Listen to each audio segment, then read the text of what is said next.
Why, hello there. We are the Vinyl Community Guncles. We are here to talk about the best and worst music of 1972, or as we call it, the tops and bottoms. I think this is the last year we're doing, right? We've done all the other years. No, we have like 3 left. Oh, yeah. I stand corrected. I thought it was too. We're close. So yeah, 1972. We are the Vinyl Community Guncles. It is Richard from Calvin Wazoo, Craig from Craig's Vinyl Plethora, Mike from Hub Tunes, and I am the guy who was born in 1972. I'm Robert. Oh, happy birthday! Well, birth year. Birth year. 1972 is a year. Good year. So yeah, some of these would have been released when I was alive, and some of them weren't. I was born, 2/3 of the way through the year. I believe Richard is first. Yes. Yeah. So 1972, you were born, I was 14. 13 and 14, turned 14 that year. And it was another good year for some news items. So in January 21st, Chuck Berry got surprised because Keith Richards jumped up on the stage with him at a show at the Hollywood Palladium and started to play with the band. And Chuck Berry thought he was playing too loud, so he kicked him off the stage, not knowing who it was. He probably had no idea. He said later, if I'd known it was Keith Richards, I wouldn't have kicked him off the stage.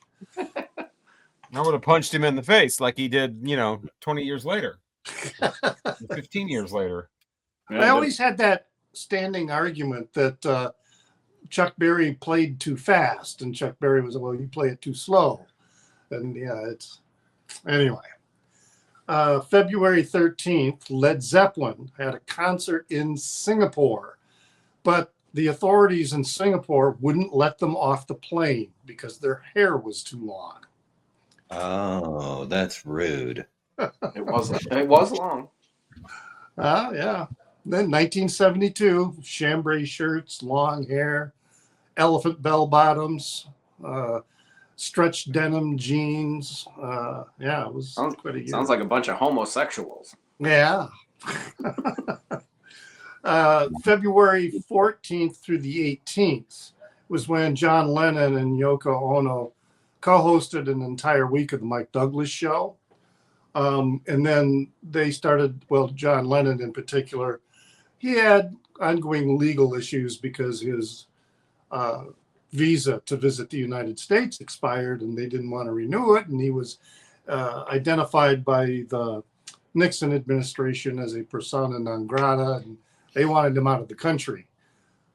So February 15th, the United States gives federal copyright protection to sound recordings. I did not realize that up until 1972 that there were no federal copyright protections for music. It was all done at the state level, particularly for record albums. And it wasn't all states that protected the copyright. So that was kind of maybe makes a little bit of sense of how the record companies were able to really screw over a lot of artists for so long over copyrights. Let's see, February 19th, Paul McCartney released a single called Give Ireland Back to the Irish. This was inspired by the Bloody Sunday massacre that happened in January of this same year, I believe. But it got banned by the BBC. And that ban really spurred popularity of the record, of the single, and it ended up in the top 20 in England. In June 10th, Elvis Presley does the first of 4 concerts at Madison Square Garden, and he sells out all the shows in one day. And this is like 1972, so we're getting close to the end with him. September 21st, ABC premieres In Concert. You remember the TV series In Concert? Yeah, that premiered. And the first, you know who played in the first episode? Alice Cooper. Oh. Then in December 23rd, Grand Funk Railroad was completing its 1972 tour with sold-out concert at Madison Square Garden. And the proceeds were going to be benefiting the Phoenix House Drug Rehabilitation Program. And the show was going to be filmed for ABC's TV, in concert series. But then the band got slapped with a lawsuit that was taken out by their former manager, Terry Knight. He tried to block the show from going on. He attempted to seize all their equipment, but a judge intervened and he allowed the concert to take place later the same day. The concert later the same day, but he intervened later the same day after Terry Knight tried to step in and F things up. So that was some news events for the year. Now, the records I got to show, these are all, I'm talking about records that I own. So when I'm saying when I get to my top 10, these are the top 10 of the ones I own. I'm not saying these are the top 10 albums of the entire year, although I think my number 1 and 2 should be the top 1 and 2 records of all records released. I think my number 1 and 2 should be. Ah, well, see what they are. They're probably the same. They might be. One of them we've reviewed, and one of them we have not reviewed. So with honorable mentions, I'm going to start off with this Jerry Garcia album. This is, I think, is his first solo debut. I've got to get another copy. I found this in an antique store, and it's got like serious water damage on the back of the cover. Cool. But so I picked it up for like $3. But the record itself is in like VG Plus condition. But I had to create. It's recently been reissued. You can get reissues. And I probably should get the new issue. Yeah. I had to make a little note to put in with the record for what songs are on each of the sides, because that's how bad the water damage is. All right, and then 2 albums released by. Well, first we'll go with this one. This is on a CD because I don't have it on a record, and that's because a lot of jam bands, I prefer to have their live recordings on CD because I don't want to get up and flip records during it, like a concert. And that's the Eat a Peach Allman Brothers Band. Great show, classic recordings, just really excellent. And I prefer I'm like that with a lot of Grateful Dead live recordings. I just prefer to have them on CD. And I can hear the cheering coming from Wrigley Field. Must have been a big hit for the Cubs. Thick as a Brick was released by Jethro Tull, but this was back in the days, when bands would release 2-3 albums in 1 year. Yeah. So Thick as a Brick, which was like their joke about prog rock, but became like known as one of the quintessential prog rock albums. Ian Anderson probably is still chuckling about that. And then they also released Living in the Past, which is another really, really good album. It's got that famous Christmas song. It's a compilation, isn't it? Yeah, it's kind of a comp, but but I don't think they were released on any other albums, though. No, I don't know. It's a weird collection of songs, and I didn't really research all of that. But like the Christmas song that's on there, which is one of my favorite Christmas songs. Now, speaking of bands that released like a bunch of albums, Frank Zappa and the Mothers released 3 albums. Well, Frank Zappa released the 3 albums. The first one of that year was this one, Just Another Band from LA. This is such a great live recording.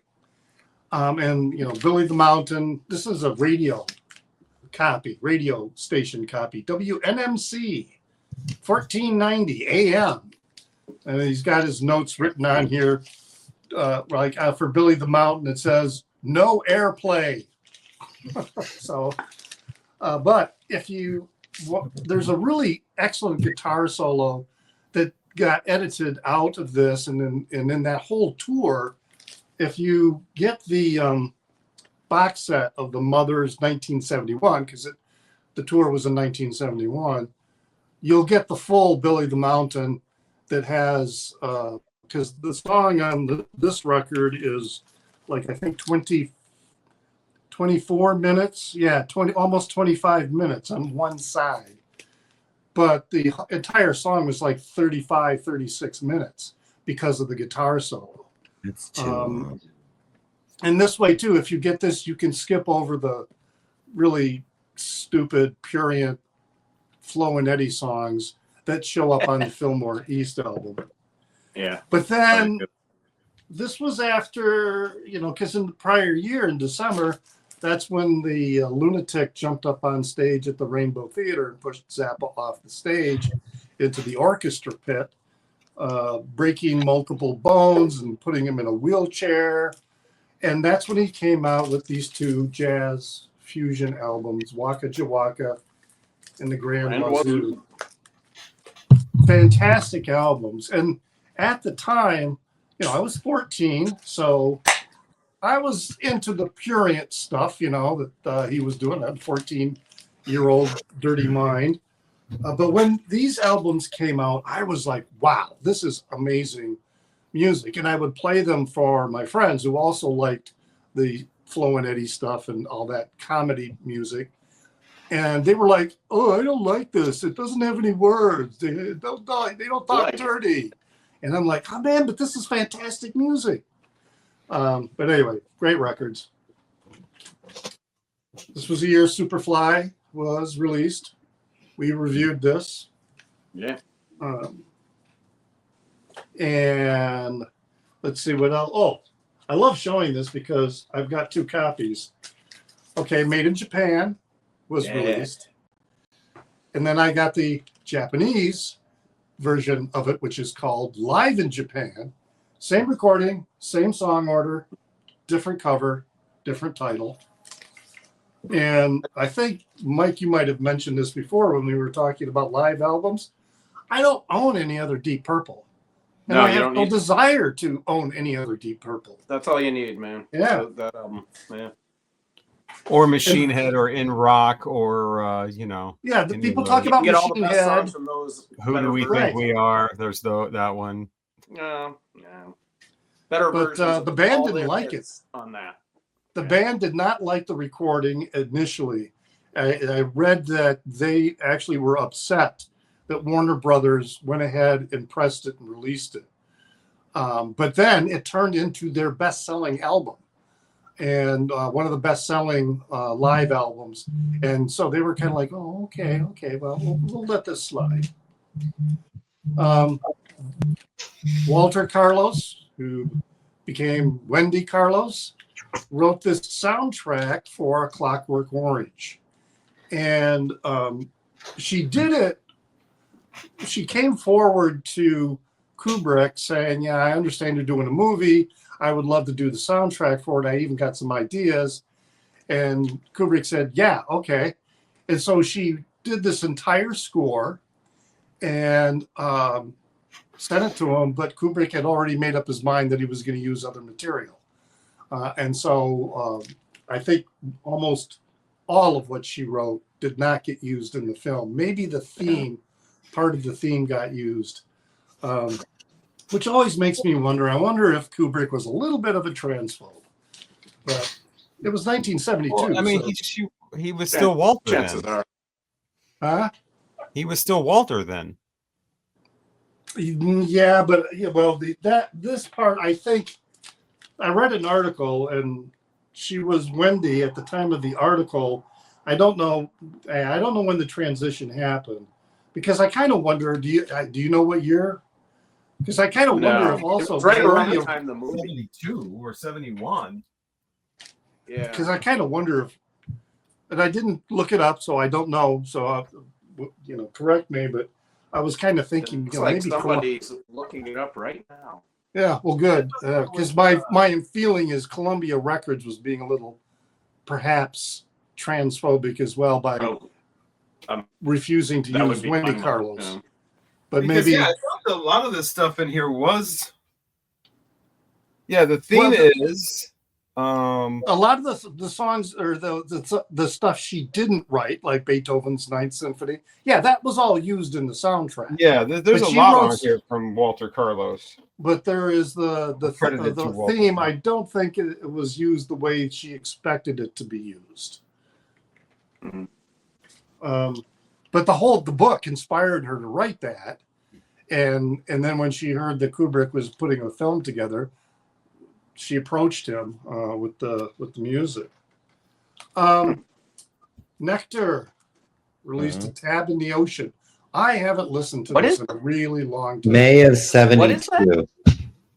She transitioned in May of 72. Yes. So she probably would have already been doing hormones. Yeah. She So- started hormones in like 69. Yeah. So it was an open secret by that time. Probably, But yeah. anyway, Nectar, What Tab in the Ocean. I've got to listen to this again. It's That's an um, awesome cover. yeah, and psychedelic and Never seen psychedelic that. prog kind of. The title song takes up all one side, 15 minutes. That's Nectar, you said? Nectar, yes. Yeah. I've never heard that one. I've heard a bunch of their other stuff. Yeah, I have That was a the best one. I have a few other That one came out for Record Store Day this year. But Which I couldn't one get was it, but that? it was a double album. It was super That was expensive. Remember the Future. Yeah. I don't Yeah, have that. Tab in the Ocean is like the best one. And yeah, it's classic psychedelic rock, and but I wow. haven't listened to it in so long. I need to. I've probably I've spend never it- even seen that. Yeah, King of Twilight's great on here too, on side 2. Oh wow, that's like near mint. Oh, nice. Let's see. The New Riders of the Purple Sage Yeah. released 2 records, Power Glide, and then this one here, Gypsy Cowboy. This was my Yeah, I like Gypsy introduction. Cowboy. This was my introduction to them, and I really still like this album. To me, it's definitely better than this one, but this has got Yeah, some good definitely. moments on it. And I tell you, I was looking at it, and I don't know if you can see it on the back cover here, but man, they were really doing the cowboy frontiersman look here with their leather jackets and tassels and guns tucked Musket. into their belt. Like this was the year that the Eagles. No, that was the next year that the Eagles came out with Desperado. Well, their Yeah, Eagles' that- debut was in 1972. I almost Debut, but Desperado was Yeah. 73, where they're all cowboyed up. And yeah, Yeah. which the Hoolan debut. Dalton and Outlaw Man, and Yeah. it was So a those thing. are the honorable mentions. Not my top 10. Oh. Wow. This album here, Arlo Guthrie's Hobo Lullaby, Oh, yeah. number 10. I've always loved this album. I adored this album. It's just, I still listen to it quite often. It's just so amazing. The songs on here, with the City of New Orleans and Shackles and Chains and 1913 Massacre, about Calumet, Michigan and the Copper Country. It's wonderful, wonderful album. Another really good one, Stephen Stills' Manassas, was released in 72. Okay. This is an album with 4 personalities. It's a double album, and each side is kind of has a different That's why sound, they only different made one album, I think. Didn't they What's only that? make one? I think they only made one album, right? No, there is another Manassas album, Yeah, there's like, but 3, it I think. it doesn't Is it really? Wow. I knew there was a Doesn't even- live one. even compare to this one. Yeah, that's the best. This used to be my favorite album of Neil Young's for a long, long time. Loved this album when it came out. But eventually, it's kind of a tie between 2 other albums that I think are way better than this one. This is a good album, but it's nostalgic. It's like an album. It's probably the album that most people were turned on to Neil Young by. Yeah. Oh 'cause yeah, This one with was the my hit single. first Neil Young record. Because I loved it too, and it's not my favorite anymore. Man. Heart of Right. Gold and Old Man are on there. That's Right. You know, he's on the radio. I've got two copies of that. One has a scratch on side one that actually causes a skip. The other one has a scratch on side two. And I almost thought, Well, you know, one time I was just going to go ahead and get a really nice copy of it and just get rid of those two. And I thought, no, let's just keep it ridiculous. I'm going to keep the two harvests that you have to actually play both records to actually hear side one and side two if you want to hear it you without. could burn each side, the good side, to a CD. Then you Well, can. I have the CD, but I mean, Yeah. yeah. Super glue the records together. Right. That's an idea. I did that with a Bee Gees record for that jukebox, so I could have "Staying Alive" on one side and "You Should Be Dancing" on the other. Nice. And it worked. Yeah. Dr. John's Gumbo Dr. John. was released 1972. Love that record. Solid album. I like it better even than Gree. And Gree's damn good. Mm, Yeah. In my Gree- opinion. By a mile. War. Yeah, War. The I World was is going a to pull that, Ghetto. but I didn't want to pull out my box set. This was the first one after they left Eric Burden, right? Yes. Oh, Yeah. is it? Okay. This is Well, War is not no Eric Burden on that one, right? No. no. Yeah, This War. is, I think, Just the War first is one before without that. Eric Burden. Yeah. Yeah. Yeah. So that's before that. This is Eric Burden and War was before this. Right, but I'm saying Right. the album called War with the three fingers all over it. That's before that. That Yeah. doesn't have Eric Burden. I don't. Yeah, think. that's right before. Okay. I have to rearrange my records then. But anyways, I love this record. It's got some great moods in here. Like with Beetle in the Bog but that one song in particular that I really like is the City Country City. That song. What an adventure listening to that is. It is just so, I don't know. It's soothing and it's just a great listen. All right, number 5 is this Genesis album, Foxtrot. Used to love I still love Lamb Lies Down on Broadway, but that used to be my favorite Genesis.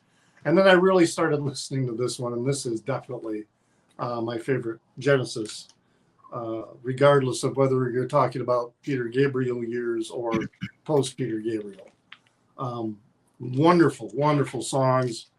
The Music Box. I mean, everybody talks about Supper Ready, but Watcher of the Skies. God, they're all good. Get them out by Friday. Oh man, that's such a good song.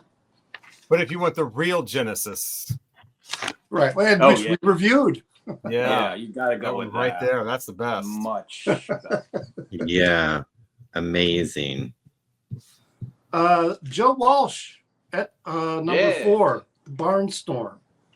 This is such another great nostalgic record. I mean, it's got that good hard rock and jam with Turn to Stone. But the other songs, I just love how he sings about family and closeness and then the melodies that are put together with the Meadows, the song Meadows. It's just such that's wonderful. my favorite of his solo records. Definitely. That's a great record. I haven't listened to that in years.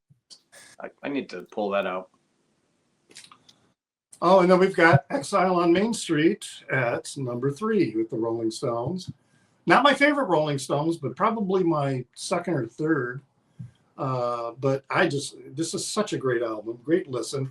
And even though it's a double album, whenever I put it on, I'm listening to it all the way through. It's just a great. Did they do this at Muscle Shoals also? Besides, no, they did it in France in like a that's right. basement. They did this one in France while they were in exile. Keith Richards passed out in a bedroom upstairs. Right. Yeah. I remember seeing a mini documentary about that. Yeah, I've got that DVD. Oh wow! And well, here are the top 2 that maybe Mike and I have as the same. Oh, it's Number- not. was in mine. Oh, okay. Number 2, Transformer. Just what an amazing album. I remember first time listening to this, I was like, what? Huh? What? And it's still a really good album. Not dated to me at all. No. It's just really solid. But the number 1 album, same situation. First time I heard it. This was also about the first time I was smoking, and that's Ziggy Stardust. Believe it or not, this is not my favorite Bowie album. Not mine either. Yeah. But it's what a fantastic album. What Maybe- a journey, what a story. yeah. It's time for our audience to be reminded of what Craig's favorite David Bowie album is. What was it again? Is it less Tonight. Oh, what? I have But no, there they are. Those are my records. And pinups. And then Oh, Pinups is good. I like Pinups. It's not a favorite, but I But like it's it. no Tonight, though. It's Oh, no tonight is no, it's no. I have Tina every one. David Bowie record, multiple copies of almost every one. I don't have a copy of Tonight. Well, I got one. So No, I'm good. I think it's wonderful. And I All love right, the, and it I is, love the song with and you Tina. left a show. You left a show. Oh, yes, I did leave the David Bowie concert. It is Craig's turn, and it's all about singles from Yeah. 1972, the tops.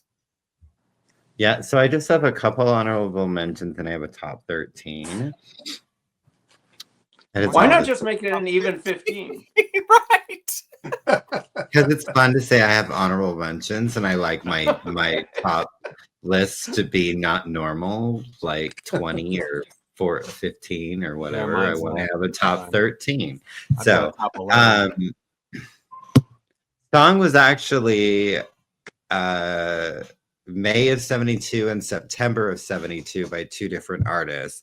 And I struggle with which one I like better, but I may like the original a little bit better, but maybe not. So The Undisputed Truth with Papa Was a Rolling Stone.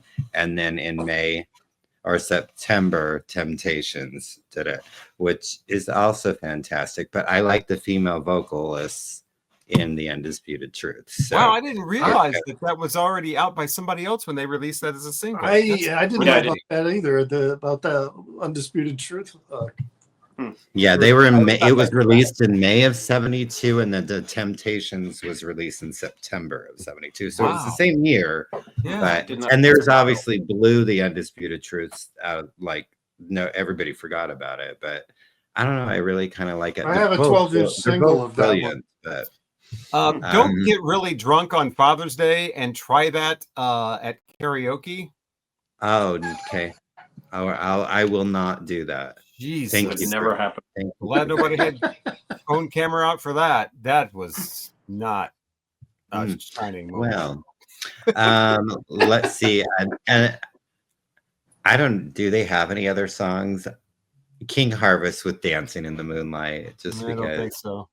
I think The only that's one. yeah. I don't think they have anything else. It's Dancing in the Moonlight. So good though. Oh, it's just groovy. Make me just a dance. Okay. You know Dancing in the Moonlight. I thought everybody knew that song. Everybody dancing. It sounds like a Van Morrison. Oh, that, yeah. But tolerable. Van Morrison is tolerable. It's that same kind of style, but this guy's Yeah. actually trying to sing. This guy sounds sober. Yeah. And number 13 would be Mac Davis with Don't Get Hooked on Me. Baby, baby, don't get hooked on me. So Number one good. song in country music the day I was born. Oh, yeah. Yeah. I'll just use you and I'll set you free. Baby, baby, don't get hooked on me. Number 12, T-Rex. Oh no, the with second time it's the me. Oh, sorry. I'm sorry. Yeah. I thought I had a Mac Davis record. I guess I don't anymore. What is it? Oh, So number 12 would be T-Rex with Children of a Revolution. yeah. Oh, Little Sadness, Little Lovey-Dovey with number 11. Miss Roberta Flack with The First Time Ever I Saw Your Face. First time. Oh, it just gets me every time. Oh, I have a record for this one. It's amazing. I have like 5. So number 10 would be Paul Simon with Me and Julio Down by the Schoolyard. I remember that. Yeah. Me and Julio Down by the Schoolyard. It's so good. Oh, Biffen's doing something. Yeah, there's the aforementioned Mac Davis, Baby Don't Get Oh, Hooked on Me. look how dreamy he is with his beard. I had like a greatest hits. I like that belt. Yeah, I need it in my life. I need that belt in There my he life. is on the back, even being more dreamy. So dreamy. Laid out. Chambray shirts, boy, they were the deal in 1972. I bet you had one. Number 9, Michael Jackson with Rockin' Robin. Tweedledee. I like his version of Rockin' Robin. I listened to it a lot as a young lad. So, Was he solo? Was he solo then, or was the Jackson 5? Yeah, that was like one of his first solo things. Okay. I think.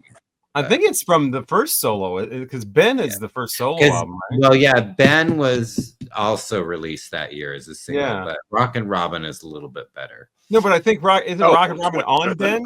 It might be. I don't know. Yeah. I had it on like a greatest hits thing, so I never had any of his like. I think Farewell My Summer Love was the oldest of his that I had, like his solo records, which was released after. Yeah, like 84. Yeah, it was recorded before, but released after Thriller. Okay, but that's not. Yeah. Number 8 would be Mott the Hoople with All the Young Dudes. I think that song is groovy. They carry the news. Only song I think I know by Mott the Hoople. Oh, they had a lot of good ones. All the I way know the from name. Yeah. I know that song. Don't think I know. Written by David Bowie. Yeah. Yeah, there's a version with him singing. Yeah. He does the verses because I He listen used to to do it that in too. concert all the time. Number 7, Jim Croce, and You Don't Mess Around with Jim. Why is Gabe Kaplan on the cover of the? No doubt. I've never seen him smile like that. Check out that Record Store Day concert that came out a couple of years ago with him. He does this whole long. Look at us together. He does this whole. This Jim Croce does this whole long song about an orgy. Oh, It's like, and it gets kind of somewhat. I mean, not X-rated, but it gets a little explicit. Jim Croce. Well, I mean, Huh? it's an orgy. Yeah. Well, yeah, orgy should be explicit. Where are we at? Number 6. It's a boring orgy. I'm sorry. What? Number 6 would be Elton John with Rocket Man, because I think it's going to be a long, long time. I think it is. Number 5, Rick Nelson with Garden Party. So good. Can't please everyone, so you got to please yourself. I don't remember. Where are we at? Oh, Number that's a great song. what? Richard said he didn't remember it. I said that's a great song. It's Yeah, a it's great. wonderful song, and he Well, talks it's about Yoko and her all wild right. walrus, and I learned my lesson well. The album is pretty good. Please too. everybody. Ooh, So you you got it. got to please. Well, I'll Please. never Yeah. recognize the tune with you guys singing it, but we that's sing the chorus. beautiful. Yeah, that's the chorus. And Yoko's got her walrus, and Bob Dylan's doing something with a shoe or something. I can't remember. Yeah, it's a great party. He's Something's going hiding on. in Zimmer. He's walking around in Zimmerman's shoes or something. Like There that. we Yeah. go. I knew he was doing something Because with a he is shoe. Zimmerman, you know. That, Where are we at? Number 4 would be the Staple Singers with "I'll Take You There." So good. Who did this song? Was it Chris Christopherson originally? Maybe. I don't know. I think he wrote it. But Gladys Knight and the Pips with "Help Me Make It Through the Night." Take the ribbon from my hair, shake it loose, let it fall. Gladys Knight, just yeah. Ooh, that girl. All Her I'm voice. taking is your time. It's so beautiful. I I don't know. I could do without the whole like minute and a half like speech she has at the beginning, but I mean it's nice. But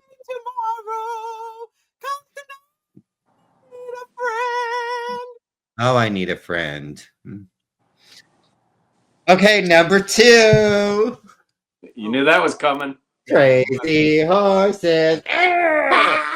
Doing so well. I also want to make you all jealous when I was like looking at this, and the lovely previous owner of this, because I bought it at a record store, was so nice to leave me this gorgeous 16 magazine Osmond, and look, it's even got little fat Jimmy on there. Oh, rest in peace.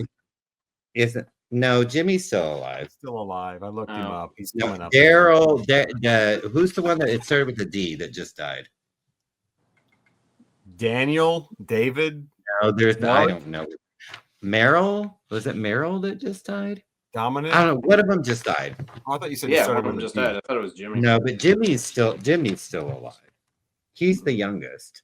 He probably looks just like. And look, it's got the Jackson 5 on the back. I know which one of them is dead. In junior high, we put on, I can't remember what the play was. Isn't 2 of them dead? We needed to have a hit record that was part of the story. And so we settled on Crazy Horses as the hit record to play, for the play. So because it was, everybody knew it. So Crazy Horses. Okay, and number 1. Oh, that wasn't number 1? No, that was number 2. Yes, it was. That was number 2. You are the sun, I am the moon. You are the words, I am the tune. Play me. Oh, this thing took a turn. Look at What? You were doing so well. you really Oh, were. that song's so wonderful. Look at that hair. He looks gorgeous there, doesn't he? is that like, what's his name? The Giant? What? No, that's Gene Simmons. That is not Gene Simmons. That is Neil Diamond. It kind of looks God, like he Paul. looks like Kind of looks like Paul Stanley, actually. Not the hair though, is Gene Simmons. Look at his Yeah. waff, and it's That like is awful. just so Andre fat. the Giant just popped into my mind when I saw the photo. He doesn't look like Andre the Giant. Well, from a distance. From a distance. Neil Diamond looks like Andre the Giant, even though they look I think we nothing did that at alike. the same time. That's because we clever bitches. All right, get it on, Fithin. There's way too many albums from 1972, which is probably why that's going to be my next deep dive after 1983. So yeah, way too many. Way too many. So I narrowed it down to just a genre and actually a subgenre. I'm just doing funk albums. Otherwise, it would be like 150 albums here I'd be showing. But I do have an honorable mention before I get to my top 11 that's not funk. And I just wanted to mention Black Sabbath's Volume 4 because this was released the day I was born. So yeah, this came out September 25th, 1972. Put what album was released the day you were born in the comments. But yeah, Black Sabbath Volume 4, the cocaine album, as opposed to the marijuana album that preceded it. So my top 11 funk albums, and this is funk according to Discogs. One of these I wouldn't necessarily call a funk album. I'd call it more of a soul album. But so I have 11 here. Well, actually 12 because one's a tie. But you got to have James Brown if you're going to talk about funk of 1972, the double album Get on the Good Foot, which if you turn it over, you just see his midsection there. But yeah, Get on the Good Foot from James Brown, of course, features Get on the Good Foot, but also a redo of Cold Sweat, Lost Someone, Please. So he's got he's redoing a lot of his older songs on there. There It is another James Brown album that's even better than that came out that year. Here's an interesting one. Dewey Terry with Chief. This whole thing, I've got it in this sleeve because this whole thing is like a composition pad, and it opens up. I'll actually take it out because it's just too cool not to show. The whole like inside of this has pages like a composition tablet, and that's how it. Oh, there's the record, but it's all like handwritten, like it's on. Oh wow! Page after page, and it's literally that paper. This is not like photocopies of the paper or whatever. It's that kind of paper. But Dewey Terry, check out this funky album from 1972. Dewey Terry used to be with a songwriting duo. I mean, they had their own records too, but they're mostly known for R&B songwriting. Don and Dewey, and they wrote the biggest thing they wrote was probably "I'm Leaving It Up to You," the Dale and Grace song. And I'm sure Craig knows who. And Donnie and Marie. So that's at number 10. At number 9, it's a tie. The Ohio Players. You can either have your pleasure or your pain from Ohio Players. They both were released that year. And I just have the CD because the album is way too expensive and hard to find. I'll get it eventually. At number 8 is Lynn Collins. And Think About It. Think about the good thing. Think about it. Woo! Oh, yeah. A lot of sampling comes from, or hip hop samples come from that album. But she is a super soul sister, and a lot of people didn't realize she was a Caucasian super soul sister. She used to get threats from the KKK for singing like that, and she basically just got tired of it and living in fear and pretty much dropped out. And it's too bad. OJ's before that, and Backstabbers. Featuring not only Backstabbers, but Love Train and all kinds of excellent as well. At number 11, 10, 9. Oh, that's Love Machine, not Love Train. Number 6, if you're going to talk about funk music, you might as well do it right and have it on an 8-track. Like I have the Samande album.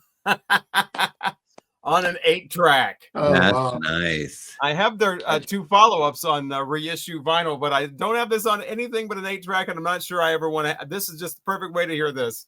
But yeah, this is a solid funk soul album. Yeah, with a little bit of kind of island, not island, well, maybe the African kind of feel to it as well.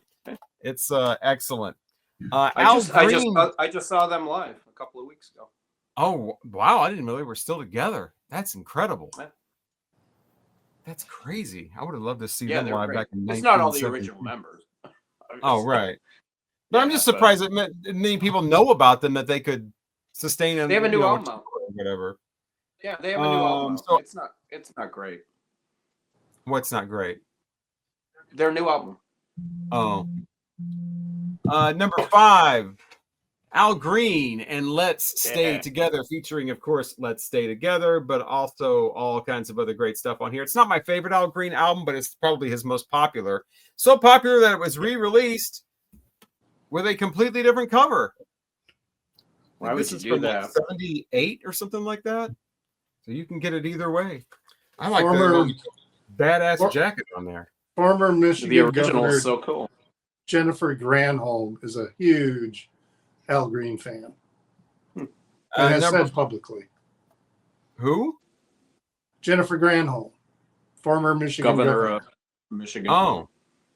Number 4, it's War and the World is a Ghetto. Now, my favorite on here is The World is a Ghetto, the title track. I just love the harmonies in that. It sounds like this early morning sad, but it's inspirational at the same time, I guess. And then the music comes in and then it gets funky and whatever. But the Cisco Kid was the hit off this one. The Cisco Kid. Do you think that's their best album? No, I like, I don't know what their best album is. Probably Why Can't We Be Friends? Why Can't We Be Friends? That would be it's between that and this. Yeah. Yeah, those are my two favorite ones. Yeah. They're so different. They're not completely different, but they're different. They're very different. Moods. Yeah. Like, what do you want to, what kind of mood are you in? What are you trying to get from the album would be like how I would, I don't think I have one over the other. It's just depending on Deliver the Word. Underrated. And they're so good. Yeah, they're all their records are good. That's why I got that box set when it was released. Yeah, I did on too. Record Store Day. $80. Yeah. Stevie Wonder at number 3 with motherfucking Talking Book. This is the one with Superstition on it and all kinds of other great things. Now, if you're going to get this, you got to go do it right by Stevie and get the version with the Braille on it. Oh, Of course. Yeah. The original pressings have things written in Braille. I'm not sure what they are. Even the gatefold here has something in Braille. I'm not sure what that is. But yeah, this is the one with not only Superstition, but You Are the Sunshine of My Life. You Got a Bad Girl is awesome. Maybe Your Baby. What? Maybe your baby got some other plan. But yeah, all kinds of great stuff. If you're the kind of hopeful, optimistic person, you probably would like I Believe, When I Fall in Love, and like, you know, lovey-dovey kind of stuff. You Are the Sunshine of My Life is the first track on here, and this is the album version, which is different than the hit version, the single version. It's a different mix. It doesn't have I don't think it has the horns. It's different. And number 2, this is the one I was saying. I don't know if this is necessarily a funk album or not, but it's more of a soul album to me, but it still definitely deserves to be number 2. What could be better than War of the World is a Ghetto or Stevie Wonder, Talking Book? Well, that would be Bill Withers and Still Bill, the one that opens like that. 2 versions of this too. Sometimes this is red, like this dark red, and sometimes it's black. So I think they've changed it because that looks too Christmas, red and green. But yeah, I mean, come on. This is the one with Who Is He and What Is He to You? But this is the one with Lean on Me on it. And so, yeah, Use Me is on here as well. I mean, I guess that's funky. I mean, that's funk music for sure. But just an excellent album. I think I prefer his, what's the other one where he's standing in front of the brick wall? Oh, I have that one. It's got grandma's hands. Grandma's hands. That's my favorite. This one's we reviewed that. Yeah, we reviewed it. I mean, not even my favorite Bill Withers album, and it's still at number 2. But number 1, it's already been shown. It's another one that flips open. Curtis Mayfield and Superfly with a little flip open action going on there. I think that was big in 1972. The Unipacks and the flip opens and you shove that back in your record collection, it gets all bent up. Roberta Flack's Killing, that's 73, but Killing It Softly, it has a flip open thing like that. There's a flip, yeah. You know. But man, I mean, as soon as this thing starts, Little Child Running Wild, Pusher Man, Freddy's Dead. I mean, the first 3 songs on side 1 are every single one of those is just an absolute classic. But the title track, Superfly, at the very end is probably my favorite. I mean, even everything about it. Everything about this album, the incredible way that this was made for a movie, and a lot of it is based around characters in the movie, but this stands on its own. You know, I mean, usually when you get so into the plot of a movie with a soundtrack where they're singing about, it's not just, you know, a bunch of songs that they threw on the movie, but they're actually singing about characters in the movie. A lot of times it's not stellar. You can't really.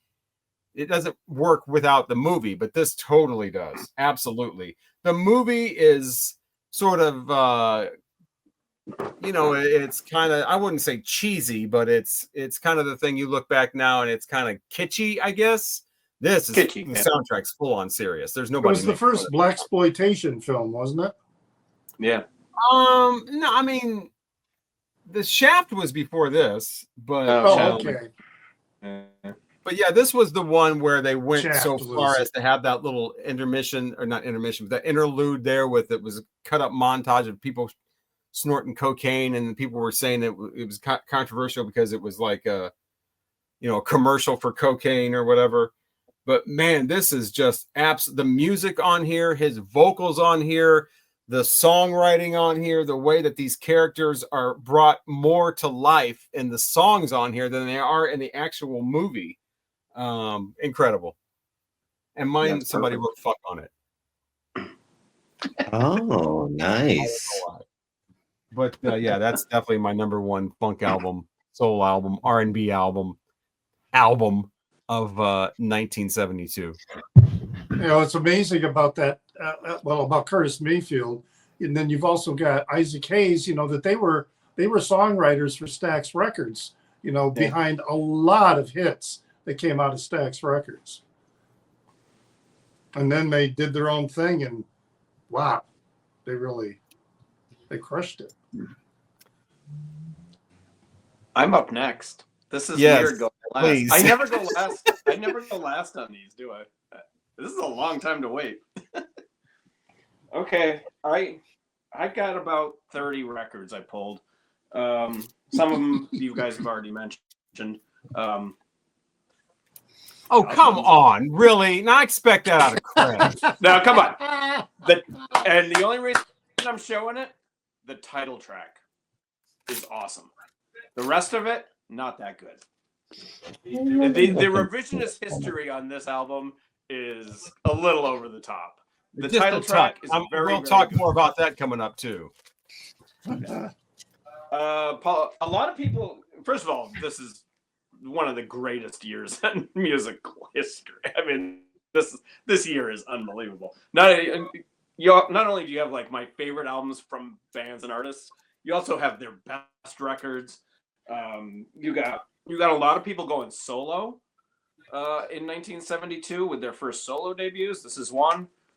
Paul Simon goes solo with his album. Me and Julio Down by the Schoolyards on here. This is my favorite Paul Simon record. Absolutely love it. Great photo on the cover. I think Annie Leibovitz did that. I'm pretty sure. I'm not sure. Could be. Great solo record by him. Somebody else goes solo. This is Pete Townsend goes solo with his first solo record. And this is Who Came First. This is my second favorite solo Pete Townsend. I like All the Best Cowboys Have Chinese Eyes. But this one's right there. This is some really good stuff. A lot of Who stuff that he was writing great stuff and not really giving it to the Who. He was kind of keeping a lot for his solo records. This is a great record. Highly recommend that. Jerry Garcia goes solo with his debut. Of course, it's not really a solo record. Every member of the Grateful Dead is on here.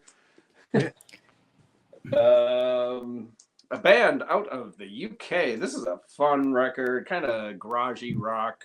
The Mighty Groundhogs. Who will save the world? The Mighty Groundhogs. Excellent, excellent, fun, just dirty, kind of swampy British rock record. Really good. I'm surprised Robert didn't mention this, which makes me think it wasn't released in '72. But America Eats Its Young, Funkadelic. That's definitely not my favorite Funkadelic album. Well, it's not my favorite either. Yeah, it's not my favorite either, but it was released in '72. I dig it. I love this record. It's a good record, yeah, but definitely not my favorite Funkadelic. Okay, the two records. Again, people were releasing multiple records. Great artists releasing multiple records. This one's '72. B.B. King, Guess Who? We've talked about this record on this channel. And a record he also released earlier in the year that Robert turned me on to, and I went and picked up a copy, is L.A. Midnight. This is a really good record. I had never had this, and Robert showed it when we reviewed B.B. King's discography. This is great. Just as good as this is one of my favorites, but this is right up there too. Really good, kind of funky B.B. King, which that's what I like when the blues gets funky. Man, I love this record. In fact, I'm going to keep this out because I want to play it. This is Jeff Buckley, the folk artist. This is Greetings from L.A. This is like none of his other records. This one, he has a full electric band behind him. And it's again a little funky, a little weird, and not a folk record like all his other records. This is a really cool record. I definitely recommend starting with this, but it's not like I said, it's not like all his other records. So if you're looking to get into Jeff Buckley, you might want to start with his folky stuff and then go to this. But great record. These guys released two records this year. One of them is one of my favorite records of them. This is Fleetwood Mac. This is Future Games. And they also released Bare Trees, favorite, one of my favorite Fleetwood Mac records. I just dig. You know what I like? I love the Christy McVie stuff on these early records. She usually had maybe one or two songs, but they were both the best songs of the records. This one has Morning Rain, which is my favorite Fleetwood Mac song. of all time. And yeah, two great records by Fleetwood Mac. I think that's about when they kicked Danny Kerwin off the band. Yeah, he was gone after Bare Trees, I think. Yeah, he was such a good guitarist too. Really good guitarist. This one, I guess it's not really a funk record. It's a soul record. But Aretha, Young, Gifted, and Black. I love this record. What a great record. She didn't make it bad. I mean, she's just freaking awesome. This one's great. This was a Record Store Day reissue a couple of years ago, I believe. I think it's on yellow vinyl. Craig mentioned The Temptations. This is my favorite Temptations record. What's it even called? All Directions. Really, really good. This is also a Record Store Day reissue from a couple of years ago. Yeah, and you definitely want to be careful who you. That is not for mixed company. Even No. Temptations. Yeah. Don't drive with the windows down, as you like to say. Right. Yeah. Track 2, I think it is. Yeah, definitely.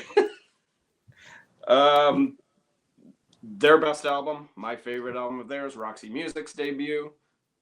Definitely my favorite Roxy Music record. I mean, the first one, the second one, and then you can kind of keep the rest. But yeah, just fantastic. That one greatest hits comp that they released. That's all I have of Roxy Music because it contains all the hits before Avalon.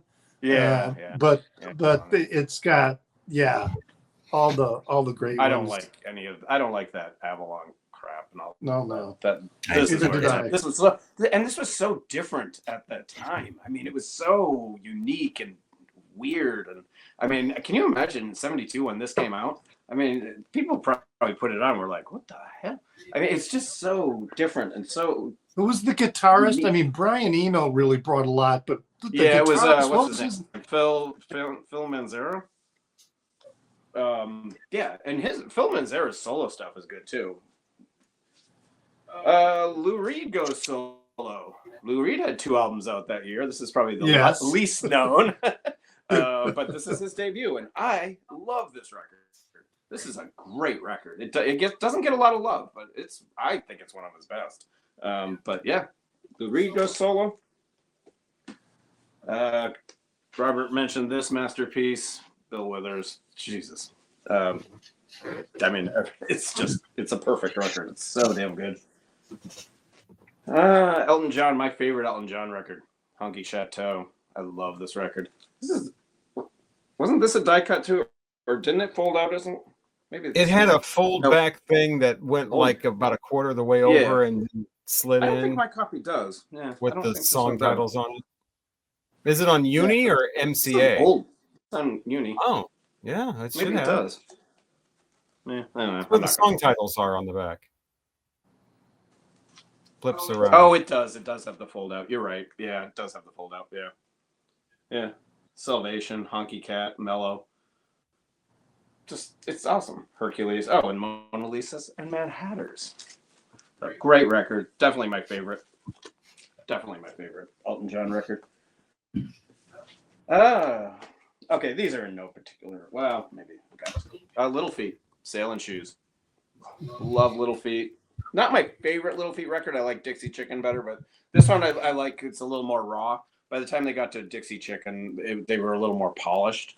I do like the raw sound of this one, and the one before it with Feet Don't Fail Me Now. I like that one too. But Sailing Shoes and David Bowie. I mean, it's just an absolute masterpiece. I mean, there's not a bad song on it. I do like Hunky Dory better, but I mean, this is what turned me on to Bowie.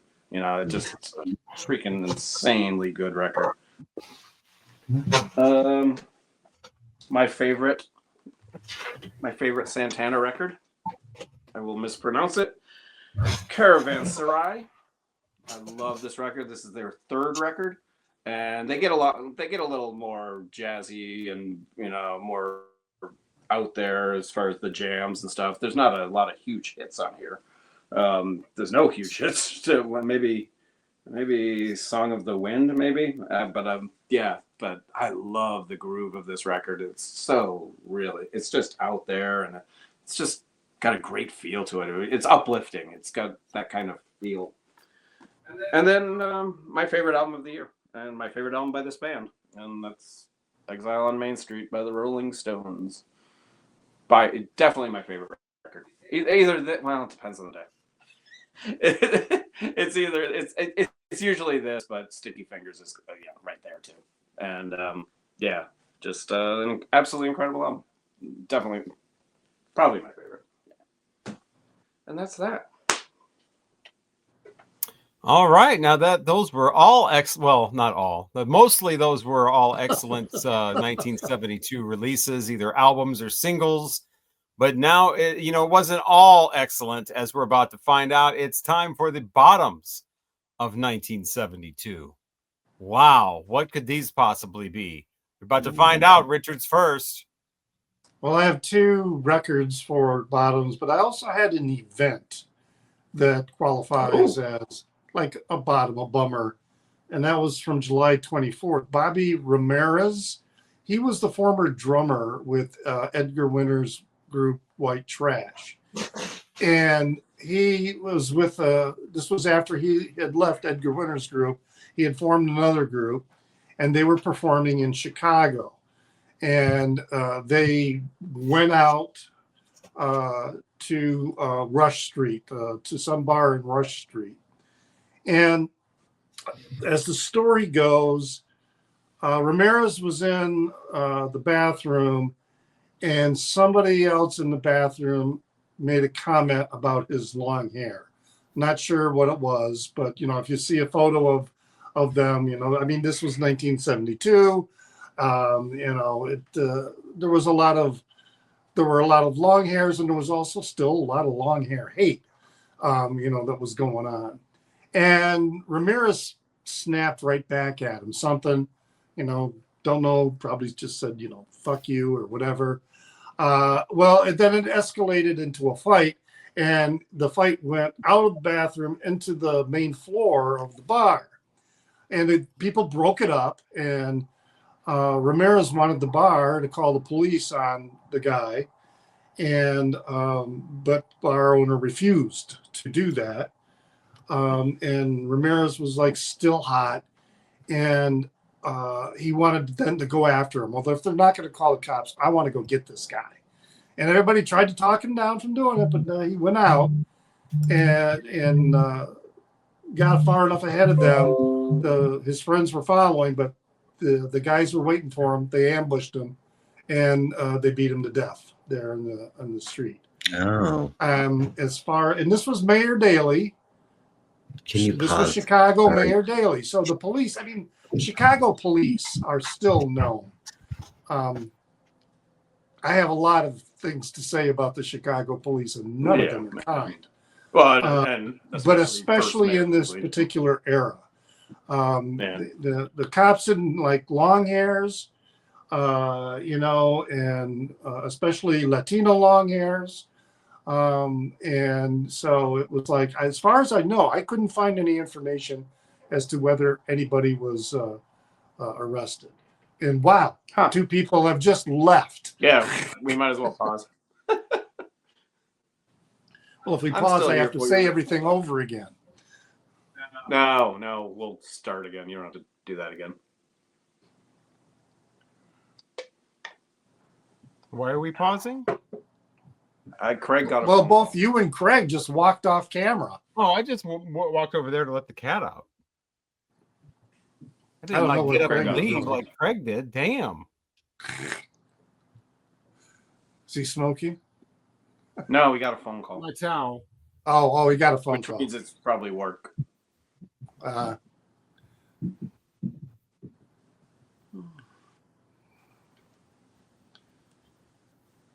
Well, you can probably leave everything in there up to the point where I say, well, wow, 2 people have walked off. That's probably where you can. 2 people have walked off. Because I don't want to have to repeat everything that I was saying, but no, we don't want you to.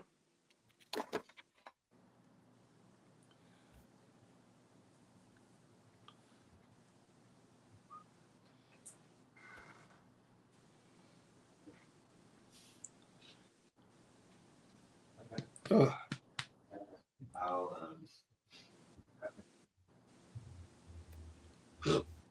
Excuse me. Oh, they're down. They're down 6-7 right now. No, it's 7-6. Cubs leading. The game's Oh, over. you're right. You're right. No, I'm that's not over. What is it? It's 7th. sorry. No, it's in the Bottom of the 7th. Yeah. So Cubs are leading 7-6. Yeah, the Dodgers came back and scored a run. They had another hot inning with a lot of people on base, but they managed Sorry, to get the out of it. my uncle died. No. Who? No. What? I said sorry, my uncle died. So Well, don't apologize. it's fine. He was 100. That's why I had to take the call. Sorry. Are you close to this uncle? He was like 90 something, so it's fine. But I wasn't expecting to get a call that he was. Yeah. You knew he was ill. Yeah, I mean, it's my mom's older brother, so actually only one of the 4 of them are alive now. So, So. And I just heard big cheering. So, all right. Anyway, sorry. So that was, that was as far as a news event. That was a really sad situation. And Chicago was still the Chicago police is still kind of known. Not that they were involved in it, but just because they refused to. I don't think they pursued the investigation. Records. No, he was probably the most, I don't know if you could say the most successful of the Beatles, post-Beatles, but he certainly, to me, Paul McCartney was really good for a while, but then kind of I don't know, John Lennon seemed to be a little more consistent, with his output. And I preferred, in terms of post-Beatles, I preferred John Lennon's material. But this album, and I'm going to show the back cover because of the front cover. This is like, there's a lot of issues with this album, not just the one particular song. We make her paint her face and dance. Yeah. It's not good. It's not a good record. Can't show the cover. It's not a good record either. But the other thing too is how he just unabashedly ripped off Frank Zappa's material, copying the Mother's Fillmore East record. And then because he performed with the Mothers on stage and it was recorded, and he put the recording on his record and he credited the music to himself. And then he changed the title of the song. And of course, Zappa was forever pissed about that. So because they jammed, he thought it was cool that they jammed together. But yeah, so that's one bottom. And then this is a bottom that, if you asked me in 1972, it would have been a top. But your musical tastes change over time. I loved this album when it was first released. I mean, I listened to this thing all the time. And then I went and I bought it. I thought, oh wow, yeah, let me bring Magician's Birthday back into my collection. And I listened to it and I went, oh God, this is no. I just, a lot of their albums are that way. Yeah. So it's because I was thinking, all right, I'm going to get this one. I'm going to get what is it, Demons and Wizards?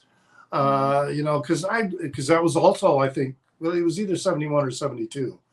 And I loved Uriah Heep at that time. That was cool music to me. And now it's like shrill and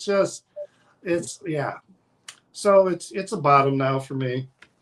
Uriah Heep, The Magician's Birthday. And those are my bottoms. All right. We're about to hear about Craig's bottoms. I just have a couple. I cannot stand Cat Stevens' Morning Has Broken. Dude, that song is terrible. That's Never heard it. It's not Good Morning. Has broken. Shut the hell up. The piano. But probably the worst thing that I mean, and it was 9 years old when it was released, but Jimmy Osmond with his long-haired lover from Liverpool. I'll be your Why are you making fun of long-haired him? lover from Liverpool. That song is terrible. Even if he was Is it on 20 Crazy singing, it wouldn't have been good. Huh? What was? Is it on Crazy Horse? No, he's not, got his 'cause own it's, album. because it's Jimmy. He's got his own Oh, good. album. And That's what everybody wanted. yeah, Wow. everybody wanted Jay. He had his own doll too. So yeah, just two. Wow, I have more. Mine are singles though, because I've been listening to enough bad albums with my deep dives on my own channel. I'm not listening to 1972 bad albums just yet. So I did singles. The Rock Flowers with Number Wonderful. It's one of those like really cheap, cheesy kind of like children singing and the family singing, and kind of like a New Seekers type of thing. It's not great. You have the pipes and drums and the military band of the Royal Scots Dragoon Guards doing Amazing Grace. Oh boy. Oh, that's beautiful. Because if anybody should do Amazing Grace, it should be a military band. Anyway, Richard was talking about Paul McCartney. I thought he was going to mention Paul McCartney because he, along with Wings, had a single called Mary Had a Little Lamb. Oh yeah. And it is the nursery. It is Mary Had a Little Lamb. If you're Paul McCartney, you don't do Mary. It seems like he does these cutesy, goofy granny songs, as John Lennon used to call them. Yeah. Just stop. There's a point. There comes a point where it's almost like he knows He he's still Paul does it. McCartney. Yeah. Right. He knows, but Mary Had a Little Lamb seems like it's a step too far. It's like it's almost like he knows he's Paul McCartney. He knows that no matter what he puts out, somebody's going to buy it because he's Paul McCartney. It's almost like a contempt for people, for the fans or something. It's almost like I'm going to put out a fucking Mary Had a Little Lamb and you idiots will buy it. That's almost like what it seems like he's saying here. Yeah. And I don't want to hear in comments. It's his that. daughter's favorite nasty rhyme, and that's why he did it. His grandmother, that's the last thing she said before she fell over. I don't get two. That's the number of shits that I don't give about why he did it. You don't put out Mary Had a Little Lamb as a single if you're Paul McCartney. Period. I agree with the contempt. It's like I he's agree. being fucking lazy. Oh, I'll just. It's almost like it's like I have such little respect Hubris. for you people. I'm going to put out Hubris. just a piece of shit just to prove that you people will buy anything. It's almost like that. It's Mary hubris. Had a Little Lamb. Also done by Stevie Ray Vaughan, but he didn't release it as a single. And at least but he his has an upbeat version is much better. Yeah. Joe This Tex is way better. put out a single called You Said a Bad Word. Now, I had never heard this until I got the Joe Tex album from this year called I Gotcha, which also has that single on it. And I was, listening to it, and You Said a Bad Word comes later in the album. So I'm like looking over the album titles, and I'm thinking there's a song on here called You Said a Bad Word. It's probably going to be like, you said I love you or something, and I don't want to hear that. You said love's a bad word, that kind of thing. I don't want to fall in love. Love's a bad word. No, that is not what this song's about. It is about a girl whose age is not mentioned, but she says a bad word. And if he heard her say this bad word, and he's going to go tell the girl's mom, and that girl's going to get a whooping, but he won't tell the girl's mom if the girl. Oh. You better do it. You come on, do it to me. I'm gonna tell your mom you said that bad word. I heard that bad Who is word. If you don't, Who is this? Joe Tex. I gotcha. Oh, I gotcha. Give it here. Go on. Give it to me. Yeah. I mean, Whoa. I am so because I've been listening to I'm right. What is it with all of these songs with these grown ass men going at Christine 16 and fucking you're only 12 years old and all this bullshit. Now we're talking about a girl who is young enough to get in trouble by her mother for using profanity. What the fuck age is that? This is obviously not some 18-year-old girl. This is a girl who gets in trouble for using a bad word. What is she, 7? What the fuck? And then she does whatever he's whispering. She does it to him. And then he blackmails her again and says, well, now you're going to have to do it again. I'm going to tell your mom you said that bad word. That's a good song. Yeah, that's a good one. Crank it on up. Thanks for You bringing said this a bad down. word. Did that song chart? Yes, all of these did. All of these songs Christ. had to have at least been on the Billboard Top 100, and 1972 was the year they debuted. Whenever I do singles, those are the rules. Oh, God. Otherwise, you get into UK singles, and well, this one was released the year before, but it was a hit, and all that. So this was when they debuted. They're all on the Hot 100. Van Morrison with Tupelo Honey. Van Morrison's terrible.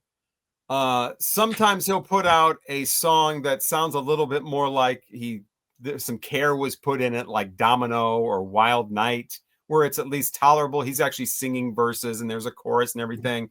This Tupelo Honey is just him doing his usual.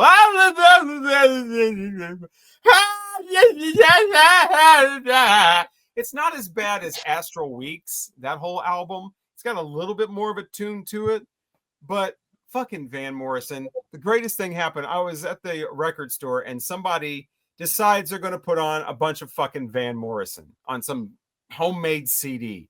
I'm sitting right by one of the speakers trying to get work done, and this dude is just drunkenly blaring in my ear. Other person in the store knows me from my YouTube channel, is listening to this nonsense for like 20 minutes while he's in the store, and then comes up and he's like, you know what? I actually kind of agree with you. This Van Morrison he's not great. And I'm like, thank you. And then the guy says, he sounds like he's doing a skit. He sounds like he's doing a parody of soul music, like he's making fun of it. I'm like, thank you. Yeah. So, I'm winning people over to my side one at a time. Okay. Van Morrison. But this is all I have left. You have the Osmonds with Crazy Horses. It's so good. This loud ass song with this sound effect stuff in it. The song is whatever. The problem was for 3 months how everybody on YouTube and everybody on Reddit suddenly discovered this song and was saying it's better than Black Sabbath. It's better than Led Zeppelin. It's better than Bon Scott AC/DC. It's better than Deep Purple. People were saying that. Yeah. Oh, I didn't know that was going on and on and on. It's better than Black Sabbath. I mean, come on. Yeah. Well, so you have that. You also have Hold Her Tight from the Osmonds. You also have Too Young from Donny Osmond. Oh. You also have Puppy Love from Donny Osmond. You also have a medley of two more Paul Anka songs, Why and Lonely Boy from Donny Osmond. And you also have Long-Haired Lover from Liverpool from Jimmy Osmond with the Mike Curb Congregation. For God's sakes, will these Osmonds have some mercy on the American public? A little bit of mercy is a little bit. Have a little reverence for people's tastes. Good God. Osmond Mania. Come on. Ruined 3 Paul. What the hell did Paul Anka do? 3. Have you ever heard his song "She's Having My Baby"? Yeah, that would have been 2-3 years later, I guess. Yeah. Surprised Donny Osmond didn't remake that. Maybe he did. Did he remake that? Maybe he did. I don't think so. There's somebody on the panel that would definitely know. That's a cringy song. What a Yeah. lovely way of saying that you love me. She's having my baby. I really didn't care for like young Donnie. Like Donnie when he started with Marie. That's when I really Children like. shouldn't sing. So like the puppy love and the other stuff. I don't really care for that And stuff. to think I almost came on your tits, but you're having my baby. God, what an Notice that? awful song that is. Okay. Mike's up. Wow. I'm next. Well, I also had John Lennon Sometime in New York City as a bottom. There's a couple of good moments on it, but overall it's yeah, it's not good, and he took such a political he took such a political stance, you know. It's not good. My next up is Captain Beefheart. I'm not a big Captain Beefheart fan. I'm not a fan at all, but the album Clear Spot, terrible. Absolutely terrible. Anything Captain, I don't like. I just don't like. I don't know. The Doors, when one of the greatest lead singers of all time dies, you know what you do? Just make an album without him. Full circle. Not good. The revisionary history on that album, people are talking like that shit is good. That is not a good record. I'm sorry. It's terrible. Jim Morrison is the Doors, and Ray Manzarek. They're Maybe the Doors. if it was an album where, like the Butts Band, which is a terrible name, but that's what they became after they stopped using the Doors name. Yeah. Maybe if it was just an album by some band, it would be like, oh, this is serviceable, like basic rock music. It's just a rock and roll. Maybe if they put it out under a different name. But you can't release something like that and call it the Doors. That's the problem. Also, somebody once told me there's a song on here that's huge in like Brazil. It's like one of the most popular songs like of all time in like Brazil or something. It's like I don't know what it would be. I don't know. Anyway, and the worst freaking song from this year, and this is a single because I've never heard the whole album, but the album is, I believe, called this also. It is Michael Jackson and Ben. I don't know if the song came, but the album is called Ben too. The song's called Ben. The album's called Ben. The movie's called Ben. So much Ben. I don't mind that song. I think it's got a nice melody. I don't like when kids sing. I don't either. When I hear children singing, it gives me the willies. I don't think children should be in the entertainment industry at all. And with AI, something good that AI could do, they should use AI for children in movies. When you have to have a child in the movie because it's the plot, make an AI child. And then you don't need actual children being in the very adult, cutthroat, mentally taxing, soul-destroying world of Hollywood and the music industry. I mean, it rarely turns out good. And why do we have children singers anyway? Is that? I mean, I get why there has to be kids in movies because, like I said, because of the plot. Why do we have children singers? Is that necessary? Because of their vocal range at that age. So? Yeah, it goes back thousands of years. It's completely unnecessary. It's like vaudevillian, kind of like Shirley Temple. Ooh, it's creepy as fuck. Yeah. And I can't speak for everyone, but when I was a little kid, I didn't want to hear little kids. I was like, envious. I'm like, who the fuck does he think he? Why does he get to go on stage and have everybody screaming? I'm over here vacuuming the fucking floor. Oh, so at the core of this dislike is resentment. Well, there's that. Child, I'm saying it's for no one. It's not, an adult listening to a little kid for the first time and being like, "Oh my god, awesome! That's creepy." A kid listening to a little kid is, jealous. Who is this for? Yeah, I never liked the Jackson 5 and stuff. I just I want you back from the Jackson 5. I mean, the reason I love that song so much is because of the music. Yeah. I don't care about Michael Jackson's vocal. I like the music on. And the bass going on. I mean, Can you imagine if that song was sung by some like really gruff, like bluesy, like soul, or like a really female soul singer belting it out? Yeah. That would be incredible. Aretha Franklin would not have a career if she was not exploited as a young girl with her gospel singing. But that's how she launched her career. Yeah. How do you know that? How do you know that she wouldn't have just started when she was 20 or something and had the same out? I mean, most people didn't really know that much about Aretha Franklin until she went to Atlantic anyway. Well, that's when the voice develops. That's when the I always thought that's why you have child prodigies who play piano or violin. Is because that's when the skill develops. You know, that's when they're identified as being gifted. Well, sure, but you don't have to sell them at that point.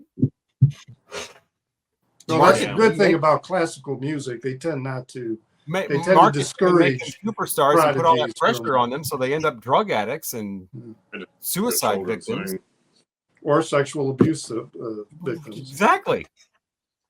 What a fun note to end this on. 1972 tops and bottoms. What year are we doing that? Wow, it's going to get even better because now we're going to do 2008. I liked it better when 1972 was the last year we were doing. Wow, 1958. 2008?